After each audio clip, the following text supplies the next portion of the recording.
Brother viewers, this is Satellite Media.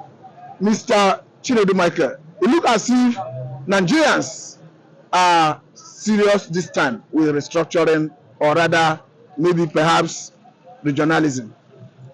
A bill seeking to return Nigeria to regional government will be submitted to Mr. President any moment from now. And according to the group, they intend, or they are proposing 8 regions, meaning the 6 western states will be one region, the 5 eastern states will be one region, and so on and so forth. Do you see Nigeria better if it should return to regionalism? No, what you are saying is that if it is properly done with identity, the entire eastern region should be named Biafra with states. The entire southwest should be called Odua with states. Then the Arewa should be called, the middle belt should also be given the old region with state as it stands now. Then the inner workings of those regions should be should be left strictly for the regions, to map out plans on how they intend to, spread cities, states among those regions. So what I'm basically saying is that if you say Eastern Nigeria, Biafra, that should be the name of the region. That should be the name of the region, because that region is Biafra and their language is Igbo. Do you understand what I'm saying? Like what Ghana was trying to explain at Excellence Hotel. The video is everywhere. Go and watch it. It's not coming from me.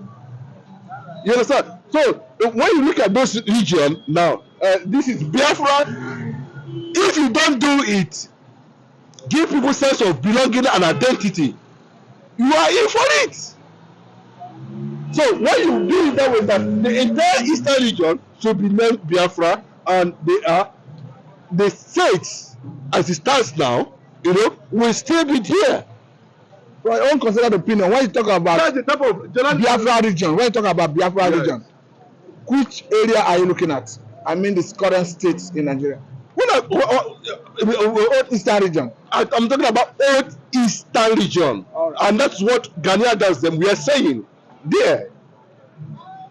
They know that Southside is just a manipulation. Nobody was consulted. Nobody was no opinion was seek in that direction. But the Northerners and the Yorubas, Muslims, use it, to muzzle down the influence of the Igbos in those regions. But God has a way of doing their own thing. When Ojukwu came with the Aburi stuff, they rejected it, they kicked against it. That would have been a better way, of beginning. But unfortunately, people saw those things, they never see it now. But the problem we are going to have at the end of the day is the Northerners. They are against it, and they know why they are against it, and they are already planning. And from what is happening now, the allegation is that because of Tinubu perceived partial disintegration of Nigeria using regionalism, the structuring, it has been amassing, allocating wealth to Yorubas currently now. Some people tell that is a wider allegation. It's not a wider allegation. Go and check the history now. The wealth of this nation now, as I'm talking to you now, is being transferred to the Yorubas currently now. Guinness, the person that bought Guinness is a close pal. Even though he's from Malaysia, he has been running. He's the one that did Lekki Seaport. So he has had a relationship with Tinubu over the years. So Tinubu's cronies and friends are busy, buying major facilities, investments in Nigeria in preparation for regionalism. This Calabar Lagos railroad they are talking about, what is it all for? This one they are trying to do now from Badagry to Sokoto, what is it for? The West are preparing themselves, for a proper partial disintegration using the resources of Nigeria and as the president of the country. That's why Odrik Clark is signaling that at this level now, it was a Southern agenda, not a Yoruba agenda. But the Yoruba, they always like tribalism. They always like to be tribal, and they're not contributing anything to the development of Nigeria. Apart from sitting down in the office and using barrel to loot money, you cannot see them involved in physical struggle of anything. And that is what we have been experiencing. If you ask them to persevere, they can't persevere. Can a woman sit down on the soil for 7 years? He cannot do that. What they know how best to do is how to steal, corruption, conning. That's their way of doing things. And you can tell that this is wild allegation. Listen, bro, you know the wild allegation. We're going on Guinness now. Can you look at the record? How come that we suddenly see Dangote going down, Otevela and Beluga are coming up, and other people are coming out from Yoruba extraction? And we are talking about regionalism. The wealth of this country is being moved to the west. Well, they claim they are the power. So be it. An Igbo man has never been in power for 104 years of this country. But today, they are not pushovers.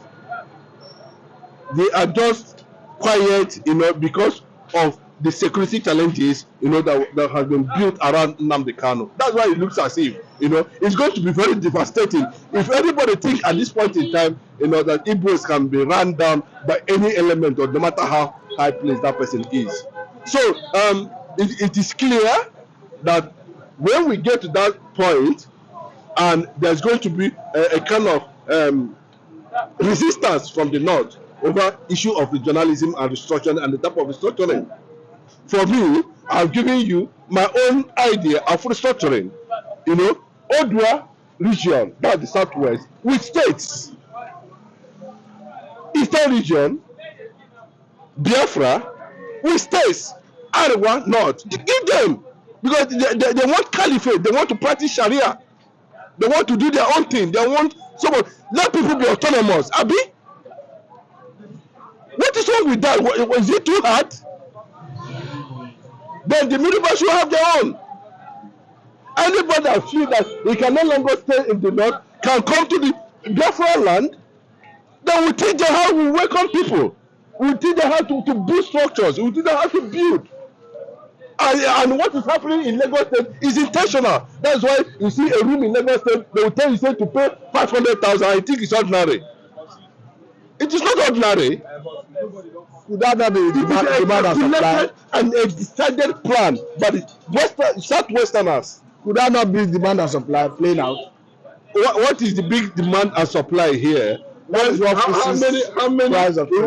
Let me tell you. In Lagos State, for instance, who are the major contributors in Lagos State?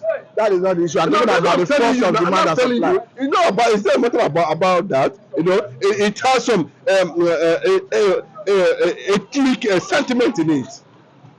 Because if it is based on demand and supply, you can't go to rent a shop or a house. They will tell you, no, Igbo, don't give Igbo my shop. So that is a different thing entirely. No, I'm telling you, that's what you're asking. So we are not getting to the level where it becomes a matter of demand and supply forces. We are bringing two things together. No, that's what I'm explaining to you. The cost of renting a house in Lagos is different from when a landlord say, I do not want a particular ethnic extraction. No matter the cost. We are talking about demand and supply. No matter the cost, still you have your money, you still want to pay at that cost, they will still tell you, say, don't give him house. That is a different issue. But what are you asking now? What I'm asking is, we handle issues based on its merit. If any landlord is doing that, it's condemnable. But generally speaking, you particularly that is saying this now, have you heard it severally that is happening in Lagos? That's why I say it is condemnable. And again, when we are looking at how do you want government to know what is happening around the environment? Get it. When we are looking at explaining situations, that can be read by even an ordinary person and understand the direction these things are going. Get me right. When somebody as a landlord discriminates against a particular ethnic group, is condemnable. But looking at the cost of renting houses in Lagos, that is a function of demand and supply. There are two different things. No, if you talk about is a factor that has to play with demand and supply. No, I want to disagree with you on that, because Lagos is a capital of is a former capital. It has not even attained that level of a mega city. It was an act that was deliberately, being initiated by the elements that feel that they are in charge and they can play a certain factor to that. If it was a matter of demand and supply, I wouldn't see a situation where Igbos are being stopped from going to vote. If it was. We are bringing another thing. We handle issues based on its merit. What do you mean? If people were stopped from voting, is condemnable. We treat it as such. No, also condemn this one, and I'm saying now. What I'm saying is, don't bring issues together so that we know what we are dealing with. What we are doing is what we are explaining. What we are doing is what is happening currently now. What we are doing is what has led to where we are, and we need to point them out the way it is. It's as simple as that.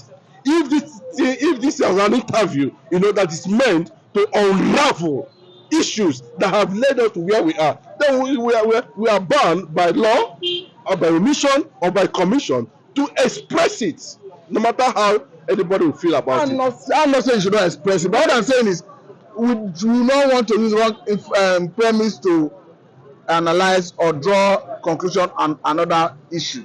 We are saying that if some people were deprived, votes were suppressed, is condemnable. And again, if as a landlord you discriminate against a particular ethnic group, is condemnable. Then if we are looking at the cost of renting house in Lagos, that is a portion of demand and supply. You said demand and supply is the reason why. I said I will not look at what does Lagos have. Lagos have no resources. Lagos have no oil. Lagos have no gold.